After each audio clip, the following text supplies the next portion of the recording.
So leadership imperatives. This is interesting. One, I think in order for people to collaborate well, and this is Simon Sinek talks about this often, great leaders create an environment for collaboration and trust.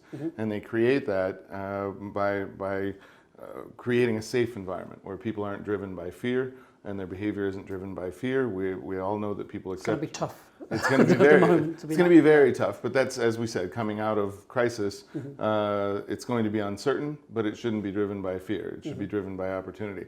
If we look at what's going on around the world with companies, mass layoffs and letting people go with no pay and so on, that's creating an environment of fear.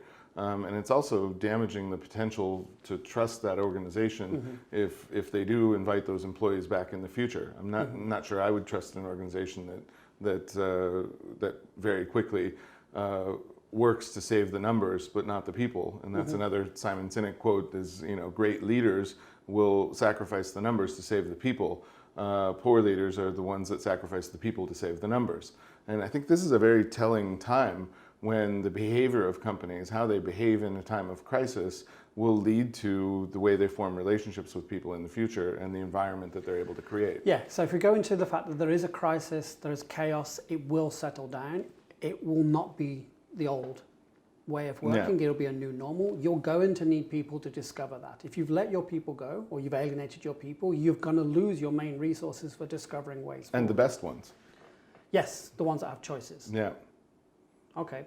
The one thing I was going to say on there, though, so you mentioned Simon Sinek, and I'll go back a little bit to World War II, or the period between World War I and World War II.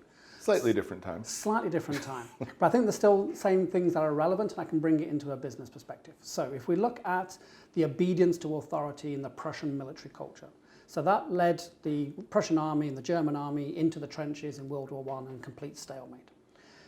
The German military realized that they needed a different way of dealing with things. They needed a way of being able to enable teams to work in conditions of volatility and uncertainty. That's why I think it's relevant now.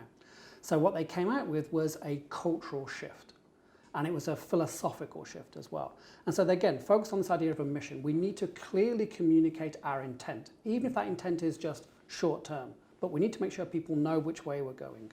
Everything is focused on if what you're doing will get us towards that mission, we do it. Yeah.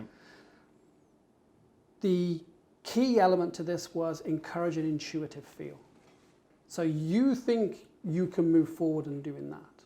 Well, I don't necessarily agree, but if you think that's going in the right direction, I'll trust you to do that. And that trust is what's key. You need to be making these moves forward.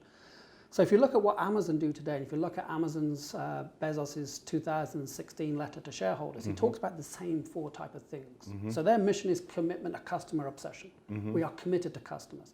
Amazon are hiring people at the moment while other companies are going into business, but we're just out of business. We'll discuss that in a moment, though. The second thing is the focus. Anything that you're doing that gets us towards customer focus, we'll support. The key thing, though, is intuition.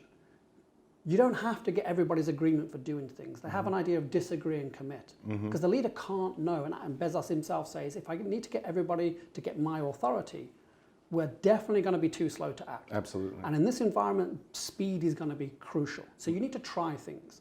Some things are not going to work, but you're going to discover new things, and you don't have to be perfect. You just have to be slightly quicker than your rivals. So they have this idea they encourage intuition. That's trust comes from the three other phases. We focus, we have a mission that we're focused on, and we allow people to use their intuition towards it. That's possibly a model or a cultural model that organizations can be focused on now. Because that's a short term and medium term. That's not the long term. The long term, you're going to have to discover things. But in the short and medium term, that's a way of being able to move forward.